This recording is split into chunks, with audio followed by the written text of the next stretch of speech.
So how can we overcome procrastination? Well, it turns out that there are findings from within the addiction literature that turn out to be very powerful towards leveraging our way out of procrastination. And it has to do with this.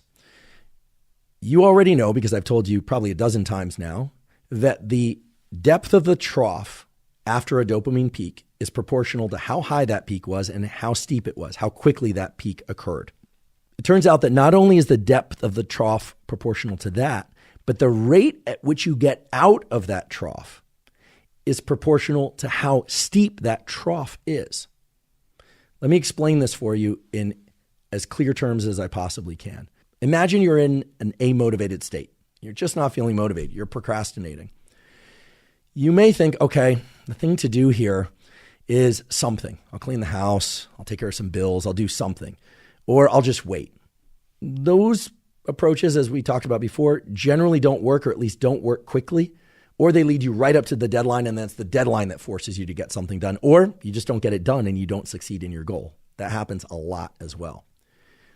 However, if you were to take that state of being unmotivated, of procrastinating, and actually do something that's harder than being in that amotivated state, in other words, doing something that's more effortful, even painful, you can rebound yourself out of that dopamine trough much more quickly.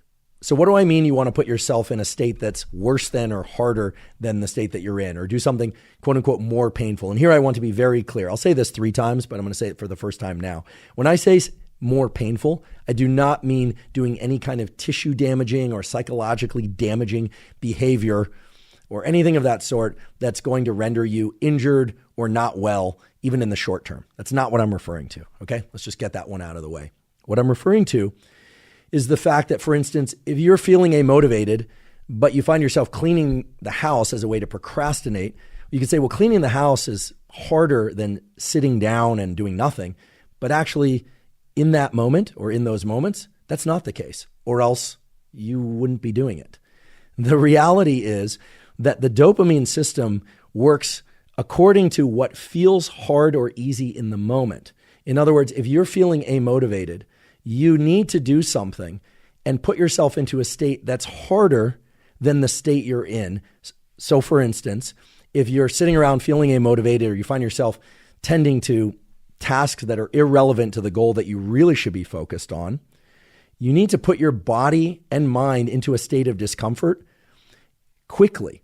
And the way to do that is to either engage in some tangential activity, meaning an activity not related to your goal that puts your body into a very different state. So here again, I'll default to the obvious one, which is something like cold shower or cold immersion, which not only increases dopamine long-term, or over several hours rather, but for most people is experienced as pain.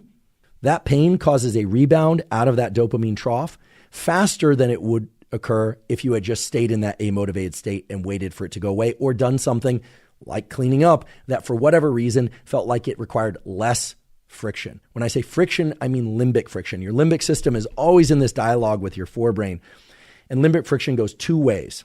Limbic friction can be you're tired and you don't want to do something, and so you have to, quote unquote, motivate to do it, energize yourself to do it. Or limbic friction can be that you're nervous and scared and anxious to do something, and you have to calm yourself in order to lean forward into action in order to do that thing despite the anxiety. I realize this can be a little bit confusing as a concept, so I want to go into a bit more detail. Let's imagine that you or somebody else does not like to exercise. You don't want to exercise, and you're trying to get your minimum of 5 days per week exercise, and you're just not motivated to do it. There are a couple different techniques to doing this. Assuming you've taken care of all the baseline stuff, all the foundational stuff we talked about earlier, and you're just not getting in gear, and you find yourself, checking your phone, or maybe you're tending to some tasks.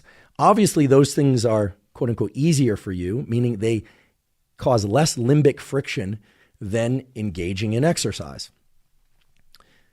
The typical advice would be just exercise for 1 minute. Okay, just get 1 minute of exercise or 5 minutes, and then use the successful completion of that 1 or 5 minutes as a milestone that allows you to then move to the next milestone. And indeed, that approach can work. And it's exactly what I'm describing here when I say that you're in a state of lack of motivation or procrastination or both, and you need to put yourself into a more painful, not less painful state. So what do? You push up against that friction and you exercise for a short while, and then that pops you out of that trough. That's possible, but for a lot of people, even that won't be possible because they just can't get motivated, or they do that 1 minute or 5 minutes and they're just like, okay, I'm still in the trough. I'm not actually feeling that great.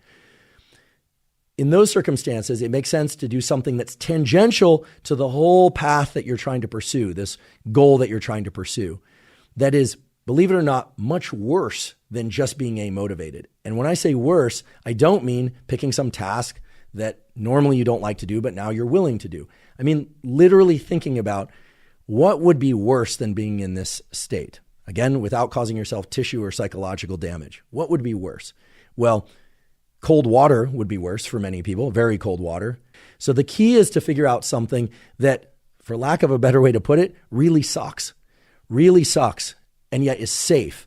And by doing that, you steepen the trough, you steepen the slope of the trough, which we know brings you back to your baseline level of dopamine more quickly.